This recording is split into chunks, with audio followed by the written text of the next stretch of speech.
Hola, nois, què tal? Doncs mireu, avui, seu. Avui farem una classe de ioga i explicarem un conte a la mateixa vegada. Farem dues coses alhora. No ho havíem fet mai per ara. Sempre explicàvem un conte i després fèiem els exercicis de ioga. Però l'Eli aquests dies ha estat pensant i ha dit, però si ho podem fer tot alhora, doncs anem a provar-ho, sí? Primer de tot, hem de descalçar-nos per estar còmodes. Segon, ens hem de posar en un lloc que tingueu a casa que estigueu còmodes, que tingueu espai. Ja us heu col·locat en un lloc que tingueu espai? Sí? Super! I la tercera norma serà orelles d'elefant, boca de pinyó i ulls de mussol com fa el Dexter, en silenci. I ara començarem a explicar el conte, esteu atents, És que el Dexter em distreu una mica. Però bueno, el deixarem aquí perquè es relaxi una miqueta. Comencem. Diu, hi havia una vegada un arbre i fem la posició de l'arbre. Mireu, la posició de l'arbre es fa així. Si no ens aguantem que perdem l'equilibri, ens apoyem d'una paret i fem fins on podem. Hi havia un arbre. Aquest arbre, diu la història, que creixia sobre una muntanya molt alta. Com es fan les muntanyes? Doncs les muntanyes, Dexter, sense fer sorolls, es fan així. Mireu. Una muntanya. En aquesta muntanya hi vivia un ocellet. En aquest arbre hi vivia un ocellet. I aquest ocellet, que era molt petitó, sempre estava sota d'un dels troncs de l'arbre. I mireu com es fa l'ocellet, ara el farem. Posarem una maneta aquí i la maneta altra així. Aviam qui aguanta l'ocellet, així és l'ocellet. Doncs aquest ocellet sabeu què li va passar? Que anava volant per al cel. Però de sobte, sabeu què li va passar? Va veure un foc. S'estava cremant el bosc on ell vivia. I llavors va pensar, mare meva, què faré jo ara? I va dir, aniré corrents a buscar el meu amic l'ànec, que sé que està en un estany nedant, a veure si ell em pot ajudar. L'ocellet va començar a volar, fins que va arribar a l'estany. I li va dir a l'ànec, ànec, el bosc de casa nostra s'està cremant. I l'ànec, de sobte, va pensar, ja sé què podem fer. Però primer de tot, abans de continuar la història, farem l'ànec.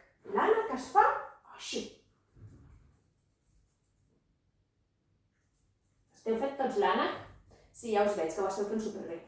Doncs l'ànec va sortir nedant. Com fan els ànecs? A veure, fem d'ànecs. Va sortir nedant l'ànec i va anar a veure la seva amiga la serp. Hi havia una... Dexter! És que és un bitxo, no para. L'ànec va anar nedant i es va trobar una serp. Escolta, serp, que el bosc s'està cremant. I la serp li va dir, què li dius, Dexter? Que el Dexter ens farà de serp. Doncs la serp va dir, no et preocupis, aniré a buscar el rei de la selva. Qui és el rei de la selva? Qui ho sap? Aviam. L'animal més fort de la selva és el lleó. Doncs la serp va anar caminant. Fem tots la serp. Va anar caminant fins a trobar-se el rei de la selva. I el rei de la selva li va preguntar a la serp, però què et passa, serp? Et veig molt nerviosa. I clar, la serp deia, és que a casa nostra s'està cremant. Al bosc hi ha moltes flames i fa molta pudor. I clar, el rei va dir, no et preocupis. Es va posar així, a veure com ens posem tots des de casa i fem de lleons. A obrir bé la boca. Cridava el lleó. Tots els animals van marxar corrents a amagar-se. Com fa el Dexter, corrien. I Llavors sabeu què va passar? Que el lleó va demanar, sisplau, als núvols a veure si podien, sisplau, que plogués. Que plogués molt, que plogués molt. Fem com plou? Espereu que tinc la posició aquí, ara se m'ha oblidat. Vale, sí, que feia que plogués. Mireu, farem així. Que plogui. I va començar el lleó a avisar a la pluja que, sisplau, pluja! Has de tirar molta aigua, núvols, sisplau, núvols!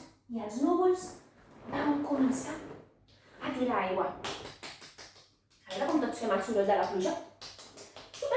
Super fort. I per fi, els animals de la selva es van començar a mullar. Uau! I de sobte va començar a sortir el sol. Aviam com fem el sol.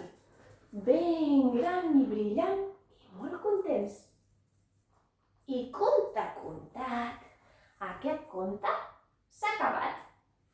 Així que ens despedim per avui. Dexter, és que l'Annie està amb el Dexter, que aquests dies que no surt de casa. Ui. Bueno, nois, un petó, que vagi superbé, eh? Adéu!